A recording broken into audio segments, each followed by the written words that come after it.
ప్రియమైన దైవ కుమారులారా కుమార్తెలారా, దేవుడు మిమ్మల్ని దీవించి ఆశీర్వదించుగాక.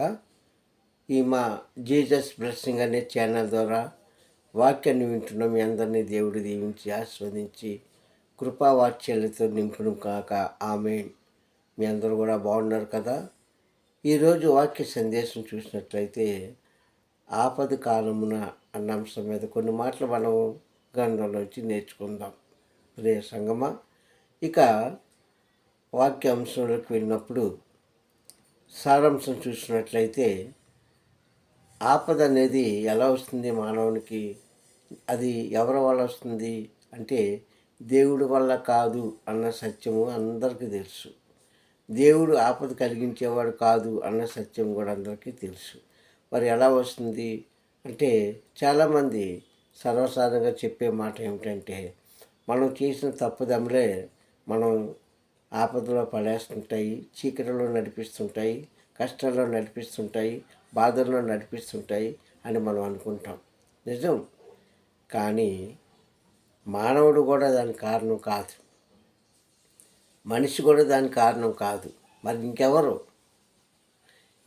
ఉన్నారు. ఎవరు వారు అంటే అపవాది. దేని స్తోత్రం, హల్లెలూయా. ఇటు దేవుడు కాదు, దేవుడు పుట్టించిన మనిషి కూడా కాదు. ఎవరంటే అపవాది వల్ల మనం ఆపదలో పడుతుంటాం. అపవాది వల్ల ఆపదలో పడిన మనము తిరిగి మళ్ళీ మనం ఎక్కడికి వస్తాం? దేవుడి పాదాల దగ్గరికి వస్తాం.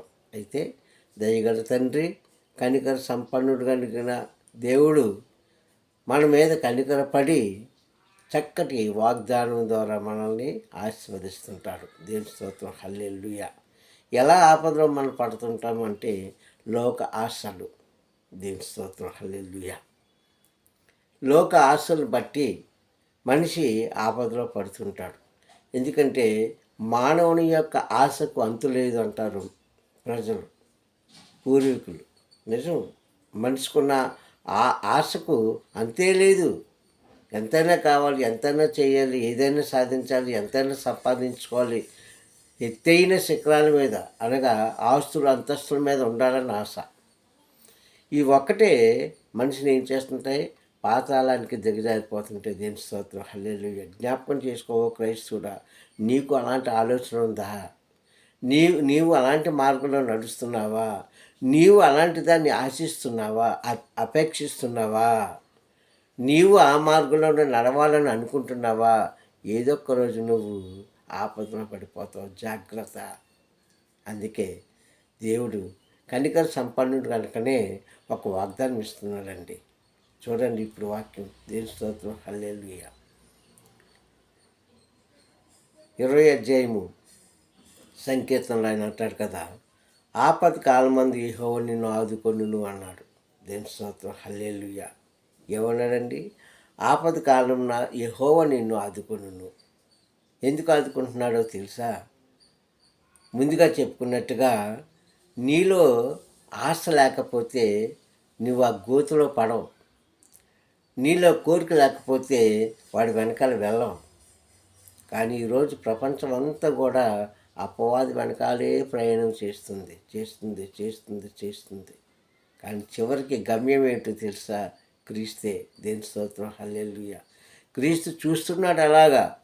సరే వెళ్ళని, ఎంత దూరం వెళ్ళినా ఆ మనిషి తిరిగి నా దగ్గరికి రావాల్సిందే అని చూస్తున్నాడు. అయితే దేవుని యందు నీవు కలిగిన భక్తిని భయాన్ని బట్టి ఆయనను ప్రార్థించిన విధానాన్ని బట్టి ఆయన ఒక చక్కటి అవకాశం ఇస్తున్నాడు. ఏంటో తెలుసా? ఆపద కాలంలో యెహోవా నిన్ను ఆదుకుంటాడు. ఎప్పుడు నీ తప్పులు నీవు తెలుసుకొని, నీ తప్పుదమ్ములు నీవు పొరపాట్లు సరిచేసుకొని, ప్రభువా నీవే నాకు దిక్కు, నీవే నాకు గమ్యము, నేను తెలిసి తెలియక చేసిన పాపం క్షమించు, నా కుటుంబాన్ని కాపాడు, నన్ను కాపాడు, నీవు తప్ప మరొక రక్షకుడు లేడు అని వెనక్కి తిరిగి వచ్చినప్పుడు అప్పుడు ఖచ్చితంగా దేవుడు ఏం చేస్తాడు? నిన్ను ఆ ఆపదలోంచి కాపాడే దేవుడు. దేవుని స్తోత్రం, హల్లెలూయా. అందుకని అంటున్నాడండి, ఆపత్కాలంన ఆపత్కాలంన యెహోవా ఆదుకుంటాడు. ఈ సత్యాన్ని మనం మర్చిపోకూడదు. చాలామంది ఈ విషయాన్ని మర్చిపోయి ఇష్టానుసారంగా జీవిస్తూ ఇదే నా ప్రపంచం, ఇదే నా జీవితము, ఇంతకన్నా జీవితం లేదు అని అనుకుంటుంటారు చాలామంది మూర్ఖులు. క్రైస్తవులోనే చాలామంది ఇలాంటి తత్వం కలిగిన వారు ఉన్నారు. కానీ మనం ఎంత సంపాదించుకున్నా, ఎలాంటి ఆహారం తిన్నా, ఎలాంటి పొజిషన్లో ఉన్నా, ఎలాంటి మేడ మీద కట్టుకున్నా, చివరికి నువ్వు రావాల్సింది క్రీస్తు పాదాల దగ్గరికే. హల్లెలూయా. ఎందుకంటే సుఖం నేను ఎప్పుడు పట్టుకొని ఉండిపోదు. చూడండి, మనకి కష్టం కలిగినప్పుడు, అనారోగ్యం కలిగినప్పుడు, బాధ కలిగినప్పుడు ఆయన పాదాల దగ్గరికి వెళ్ళి, అయ్యా నేను అనారోగ్యమై పడి ఉన్నాను, నేను బాధలో ఉన్నాను, నేను కష్టాల్లో ఉన్నాను, నన్ను విడుదల చెయ్యు, ఎందుకంటే నీ వాగ్దానం ఇచ్చావు కనుక, నన్ను విడుదల చేస్తానన్నా కనుక, నిన్ను ఆశ్రయించిన వారిని నేను ఆశ్రదిస్తాను అన్నావు కనుక, ప్రభా ఇదిగో నా బాధలో కష్టానికి విడుదల చేయి అని మనం ప్రార్థన చేసినప్పుడు ఆయన విడుదల చేస్తున్నాడు కదా, ఖచ్చితంగా చేస్తున్నాడు. అలాగే మనం అహంకారంగా ఉన్నప్పుడు నువ్వు వెళ్తున్నావా? సంపాదించుకునేటప్పుడు వస్తున్నావా? మేడ మీద ఉండేటప్పుడు నువ్వు వస్తున్నావా? అప్పుడు రావు. ఆపద కలిగితేనే వస్తావు. కానీ ఒకటే ప్రియ సంగమా, ఒకటే ఇక్కడ మనం నేర్చుకోవాల్సిన సత్యం ఏమిటంటే, మనం దేవుని యందు భయము భక్తి కలిగి జీవించడం ఒక వంతు అయితే, ఆయన మాటకు లోబడి జీవించడం ఒక వంతు అయితే, అనుదినము కూడా ఆయన వాగ్దానాన్ని జ్ఞాపకం చేసుకోవడం మరొక వంతు. కనుక ఆపద మనల్ని రాకముందే, నీవు చీకటిలోకి వెళ్ళకముందే, చీకటి నిన్ను ఆవరించకముందే, బాధలు నిన్ను పట్టుకోకముందే, కష్టాల్లో పడకముందే ప్రభు దగ్గరికి రా. అయినా సరే దేవుడు మనల్ని పరీక్షిస్తూ ఉంటుంటాడు. అయినా సరే దేవుడు మనకు ఒక ముళ్ళు పెడుతూ ఉంటాడు. అయినా సరే ఏదో ఒక రకంగా, ఏదో ఒక చోట, ఏదో ఒక రోజు నిన్ను ఆయన బాధ పెడుతూనే ఉంటాడు. అంత మాత్రాన దేవుని యందు భయము భక్తి కలిగి జీవించకుండా ఉండడం మంచిది కాదు. కనుక మనకి ఏదైనా సరే ఆయన ఆశ్రమము. కానీ లోకం వెనుక వెళ్ళొద్దు, ఆశల వెనుక వెళ్ళొద్దు. ఆశ అనే కోరికలోంచి మనం బయటకు వచ్చినప్పుడు ఖచ్చితంగా నీకు కలుగుతున్న ఆపదల నుంచి, అనగా కుటుంబ భారం నుంచి, కుటుంబ వేదనలోంచి, కరువు కష్టాల్లోంచి, అన్నపానం విషయంలోంచి, అనారోగ్యం నుంచి ఖచ్చితంగా దేవుడు మనల్ని కాపాడుతాడు. ఆ విశ్వాసం మనలో ఉన్నప్పుడు ఖచ్చితంగా సర్వాధికారి తండ్రి మనకు కలుగుతున్న ఎలాంటి ఆపదల నుంచైనా సరే దేవుడు కాపాడుతాడని ఈ వాగ్దానం ద్వారా మనం నేర్చుకోవాలి. దేవుని స్తోత్రం, హల్లెలూయా. అంతేగాని మన ఇష్టానుసారంగా జీవిస్తూ, దేవుని అంటే లెక్క లేకుండా జీవిస్తూ, ప్రభువా నీవు నాకు వాగ్దానం ఇచ్చావు కదా, ఆపద కాలం అందు నన్ను ఆదుకుంటానని, ఇదిగో నాకు ఆపద వచ్చేసింది నన్ను ఆదుకో అంటే అది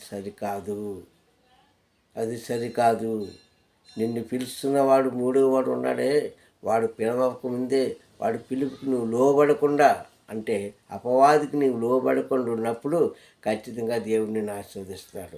అందుకే యాకోబు పత్రిక 4వ అధ్యాయంలో అంటాడు కదా, ఆయన అపవాదం జయించండి అని అక్కడ వాక్యం ద్వారా మనతో మాట్లాడుతున్నాడు. ప్రియ సంగమా, నీవు అపవాదం జయించాలంటే దేవుడి దగ్గరికి రావాలి. దేవుడి దగ్గర నువ్వు రావాలంటే శుద్ధ మనసు కలిగి ఉండాలి. శుద్ధ మనసుని కలిగి ఉండాలంటే విశ్వాసం కలిగి ఉండాలి. దేవుని స్తోత్రం, హల్లెలూయా. అప్పుడు ఖచ్చితంగా అపవాదం జయించే శక్తి దేవుడు మనకి ఇస్తాడు. ఎందుకంటే అపవాదం జయించడం మానవునికి అసాధ్యము. ఎంత భక్తిపరుడికైనా సరే అసాధ్యము. అయితే ఎప్పుడు సాధ్యము?